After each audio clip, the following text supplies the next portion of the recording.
Hey guys, this video is going to uh, help us learn how to add multiple vectors in multiple quadrants. And we can see that we have 4 vectors here.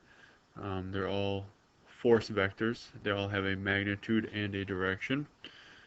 For instance, this one is 30 newtons, 30 degrees north of east. This one is 32 newtons, 77 degrees north of west, and so on. And so what we want to do is we want to find the resultant or the replacement vector of all these. Now, the normal way of adding them together by just drawing them and lining them up head to tail is going to get a little bit crazy here. So we're going to use a different technique, and this technique involves finding the total x direction and the total in the y direction. So we're going to break each of these vectors down into their components, the x direction and the y direction. Using some trig and SOHCAHTOA, we'll be able to find the total in the x, the total in the y, and then we'll be able to add them together. So let's start with this first one, the green one. In order to add this together, we're going to kind of isolate it here so we can see this. We have a magnitude of 28 degrees. We have our angle there of, 28 newtons. We have our angle of 30 degrees. So if we want to break this down into its components in x and y, we're going to have the x component down here, the y component right there, and using some trig that we know how to do here, for the x component, what's going to link the hypotenuse, which is 28, and 30 degrees is adjacent and hypotenuse. And so adjacent and hypotenuse are going to be linked together with cosine. At the same time, the y-axis is going to be opposite and a hypotenuse, and that's going to be linked together with sine. So how this is going to break down is like this. For the x-axis, we're going to have magnitude of 28 times the cosine of 30. That'll give me my value in the x direction, and magnitude 28 sine of 30 will give me my magnitude in the y direction. So that's this first vector here. Now we're going to go ahead and do that for all the rest of them. And once you get the hang of it, it's going to go quickly.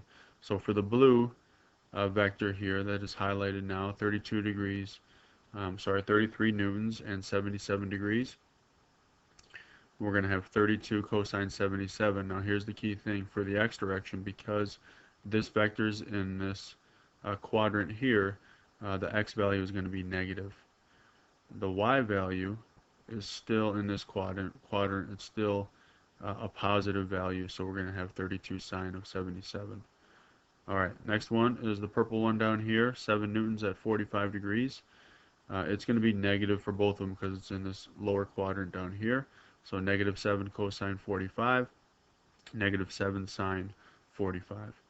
The last one, the gray vector now highlighted, is 15 newtons and 65 degrees. Now one thing that's a little bit different about this one is if you see that the 65 degrees is labeled here, that is the angle associated with the vector in the y-axis.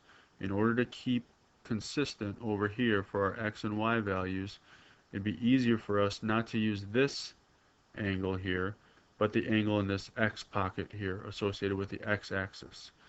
And so therefore, instead of using 65 degrees, we're going to go ahead and just know that this x pocket angle would be 25 degrees.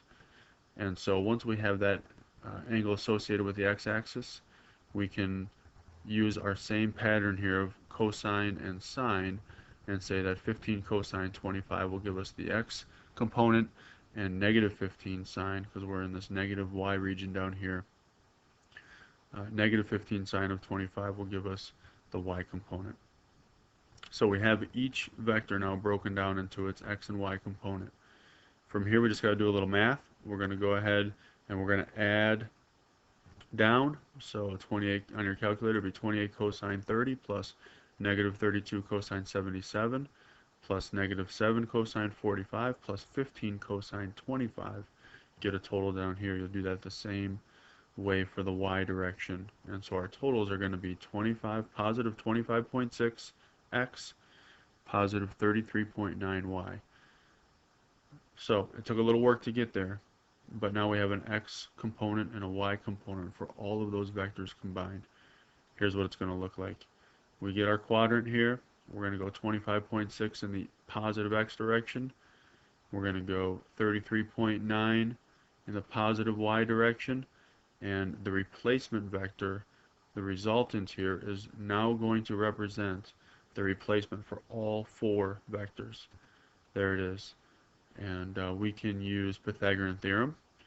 That'll be the square root of 25.6 squared plus 33.9 squared.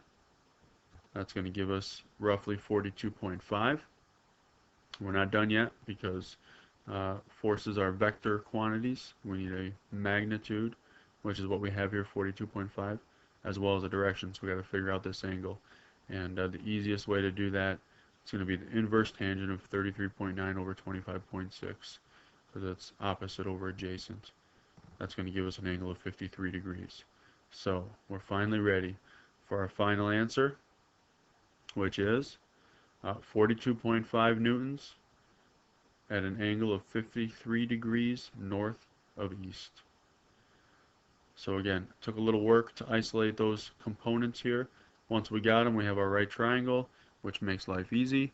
SOHCAHTOA and Pythagorean theorem will get us our final answer here for the addition of all of those multiple vectors in multiple quadrants.